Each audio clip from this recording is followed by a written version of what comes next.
नाप और तौल में कमी करने वालों के लिए सूरह अल-मुत्तफ़िफ़ीन में आयत 1 से लेकर 6 तक में अल्लाह पाक इरशाद फरमाते हैं, नाप और तौल में कमी करने वालों के लिए खराबी है।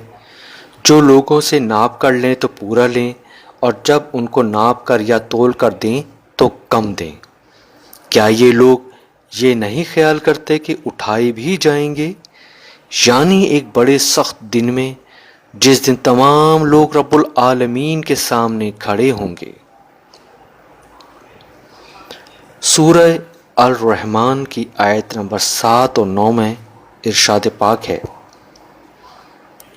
और आसमान को अल्लाह ने बुलंद किया और तराजू रखी कि तोलने में ना इंसाफी ना करो, और इंसाफ के साथ तोल कायम करो और वज़न ना घटाओ।